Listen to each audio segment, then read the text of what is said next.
आता mummy papa स्कूलमध्ये पण शेजारी बसणार आहेत का? तिथं तरी त्या सेफ असायलाच हव्या ना. आम्हालाही भीती वाटते आज बाहेर पडायला, एवढ्या साऱ्या घटना ऐकून. सगळ्या बलात्काराची घटना वाटते तेवढी सोपी नाहीये आणि याच्यावर निर्णय देऊ असं बोलणं तर सरकारनं पूर्णपणे चुकीचं आहे. आणि त्यांनी ऍक्शन घेत नाही म्हणजे काहीतरी पॉलिटिक्स असणार. हा मुद्दा राजकारणाचा नाहीच आहे, तर तो खूप सिन्सिअरली आणि सिरियसली घेतला पाहिजे असं वाटतं. की आता 2 लहान मुली होत्या बरोबर, आता तुम्ही कपड्यांवरनं त्याला जज करू शकत नाही. महाराष्ट्रात महिला सुरक्षित आहेत असं वाटतं का तुम्हाला? नाही, आता तरी नाही वाटत. नाही, कशाच नाही. नाही.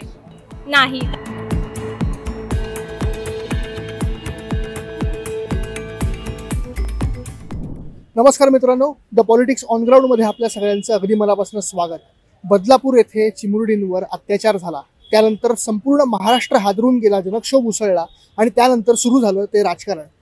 बदलापूर मधल्या घटनेचं राजकारण खरंच होतंय का, याबद्दल लोकांना काय वाटतंय ते आज आपण जाणून घेणार आहोत. बदलापूरला जी घटना झाली त्याच्यावरनं राज्यात राजकारण सुरू आहे असं वाटतं का तुम्हाला?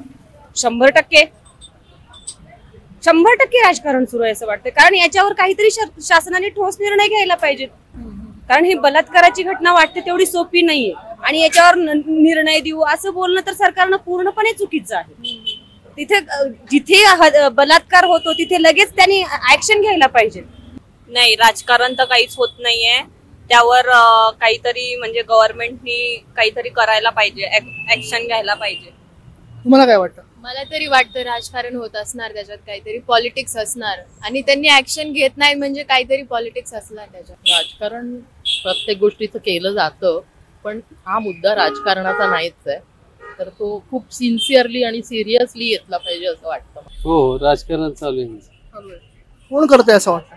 कोण काय, सगळेच पक्ष फायदा उचलायला बघतात. डायरेक्ट शिक्षा द्यायची, सक्त कारवाई व्हायला पाहिजे. ऑब्विसली म्हणजे राजकारण नाही म्हणता येणार, पण माणसांनी ऍक्शन्स घेतल्या पाहिजेत ना. मग मुलींनी बाहेर कसं फिरायचं, जायचं कसं, थोडी ना आयुष्यभर घरात बसून राहणार आहे. मलाही काइंड ऑफ तेच वाटतं, पण आता समाजात बोललं जातं ना, आता 2 लहान मुली होत्या बरोबर, आता तुम्ही कपड्यांवरनं त्याला जज करू शकत नाही. हा, ती अशी चालती, ती अशी बोलती, यांच्यासोबत गेली त्याच्यासोबत बोलू शकत नाही. ती स्कूलमध्ये झाली, आता मम्मी पप्पा स्कूलमध्ये पण शेजारी बसणार आहेत का? तिथं तरी त्या सेफ असायलाच हव्या ना. जसं ते एका इंटरव्ह्यू मध्ये मे बी कुठेतरी मी ऐकलेलं की ते म्हटलेले की एक बाईच होती, ती सांगत होती जसं तुम्ही मुलांचा इंटरव्ह्यू घेता, आता प्रत्येक स्कूलमध्ये झालं, पहिल्यांदा मुलांना किती येतं बघता, मग जेव्हा जे मुलं येतात, जे म्हणजे तिथे एम्प्लॉई येतात, त्यांचं पण घ्या ना तुम्ही, विचारा त्यांना. त्यांचं एकंदरीत जे आपण पर्सनॅलिटी डेव्हलपमेंट म्हणतो त्याच्यावर ना, माणूस पुढचा कसा बोलतोय, काय करतोय आपल्याला कळतं. मग त्यांचं बघा तुम्ही, डिरेक्ट कसा अपॉइंट करताय ते पण बघायला हवं ना. नाही, राजकारणचं मला माहित नाही, लेकिन पण आम्ही देखील मेडिकल फील्डमध्ये आहेत, त्यामुळे आमच्या घरच्यांनी आता जरा बंधनं घालायला सुरुवात केली. आम्हाला बाहेर वगैरे जाऊन देत नाही. मेन म्हणजे आम्ही पण हॉस्पिटलला वगैरे ड्युटी म्हणजे असते आम्हाला, पण तेही आता करून देत नाही घरचे, जरा जास्त रिस्ट्रिक्शन लागतात. महाराष्ट्रात महिला सुरक्षित आहेत असं वाटतं का तुम्हाला? नाही, आता तरी नाही वाटत. नाही, कशाच नाही. आताच्या वागण्यावरून किंवा ज्या घटना घडतात त्यावरून नाही वाटत. नाही, पूर्णपणे नाहीये सुरक्षित. ज्या एज्युकेटेड आहेत त्यांच्यावर सुद्धा आज बलात्कार होतो, म्हणजे याचा अर्थ काय, राज्यातल्या सगळ्या महिला सुरक्षित नाहीच आहेत. कम्पॅरेटिव्हली बाहेरच्या राज्यांपेक्षा आहे, पण आता ही घटना अशा ह्या बघितल्यावर त्याच्यावरती पुन्हा शंका घ्यावीशीच वाटते. नाही, मला काय वाटतं? नाही, अजिबात नाहीये. आम्हालाही भीती वाटते आज बाहेर पडायला, एवढ्या साऱ्या घटना ऐकून. सगळ्या त्याच्यावरून तर आपण नाहीच म्हणणार सुरक्षित ना, कारण एवढ्या घटना होत आहेत आणि बाकीच्या घटना बाहेर यायला लागत ना रोज. ह्या जर घटना बाहेर नसते आली तर बाकीच्या बाहेर झाल्या नसत्या ना. ही एक घटना आल्यामुळे बाकीच्या घटना बाहेर यायला लागल्यात. एक नाही, इतके सगळे इन्सिडेंट बघतोय आपण. आताच 22 पण नाही, 18 का 19 तारखेपासूनचेच काल इन्स्टालाच एक पेज होतं, किती घटना झाल्यात. मिनिमम 6 ते 7 घटना आलेल्या आठवड्याच्या. त्यातल्या 2 पुण्यात, 4 मुंबईच्या. मला जितकं आठवते ते बदलापूरच्या, त्याच्या तर आहेच, ते कोलकाताची तर बघितलेलीच आहे. आपण कशावर न बोलणार, आपण सेफ आहे कुठं सुरक्षित? आता रोजच वाचतंय की पेपरला, कोल्हापूर, भावनीपेठ, पुणे, सगळीकडेच चाललंय. काय भीतीच राहिली नाही लोकांना. महिला सुरक्षित राहाव्यात यासाठी सरकारने काय पावलं उचलली पाहिजे असं वाटतं? उपाययोजना कायदा कठोर करून त्याची अंमलबजावणी केली पाहिजे. महिलांनी पण स्वतः सेफ्टीसाठी काहीतरी धडे घेतले पाहिजे, सेफ्टीसाठी वगैरे. ते उपाययोजना म्हणजे आधी जसे स्ट्रिक्ट कारवाई होत्या किंवा बाहेरच्या देशांमध्ये जास्त स्ट्रिक्ट कारवाई होतात ह्यावरती, तसं आपल्या याच्यावरती नाही होत असं वाटतं, किंवा पुढे फक्त बातमी करतात मोठी आणि मागे सगळे व्यवस्थित असतात. एकतर खूप लगेच त्याच्यावरती निर्णय झाले पाहिजेत.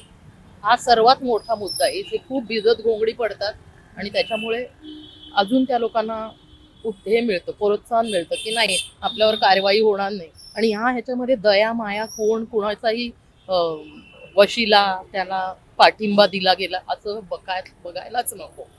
मिळेल त्या माणसाला धरून त्याला ताबडतोब शिक्षा झाली पाहिजे आणि ती जाहीर व्हावी अशी माझी अगदी मनापासून इच्छा. म्हणजे माणसं असाइन केली पाहिजेत ना, म्हणजे जसे आपले फोन बूथ असायचे आधी तसे जिथे जिथे बूथ पाहिजे तिथं हेल्पलाईन नंबर पाहिजेत, रात्रीचे किंवा दिवसाचे पण. आणि जे असे सुनसान एरियाज असतात सिटीमध्ये पण तिथे पण असाइन केले पाहिजेत, म्हणजे जरा पोरींना फिरायला पण बरं वाटेल ना, की कोणीतरी आहे, कोणाकडे तरी आपण जाऊ शकतो. जर आजूबाजूला काहीच नसेल तर कुठं जाणार ना पळून तरी, असं काही झाल्यावर. त्यांच्यावर स्ट्रिक्ट ऍक्शन पण घेतली पाहिजे. आणि आत्ताच आपण जे बोललो ना, थोडंसं त्यांच्यावर दबाव म्हणून आम्ही ही ऍक्शन घेणार आहे, म्हणजे इकडनं चाललीये तिच्याकडे बघतायत किंवा छेडतायत तिला, त्यांच्यावर पण थोडस त्यांना ना काहीतरी तर काहीतरी होऊ शकतं. तर राजकारणाच्या पलीकडे जाऊन याच्यासाठी काहीतरी एक कठोर शिक्षा, कठोर कायदा करायला पाहिजे, जेणेकरून त्या कायद्यातून कोणी राजकारणी असो या कोणी मोठा अधिकारी असो तो सुटला नाही पाहिजे. त्याच्यासाठी महिलांच्या सुरक्षेसाठी एक स्पेशल कायदा करायला हवा. कायदा आणि सुव्यवस्था ह्याच्यामध्ये बऱ्याच बदल झाला पाहिजे, भरपूर बदल झाला पाहिजे कायदा आणि सुव्यवस्थेचा.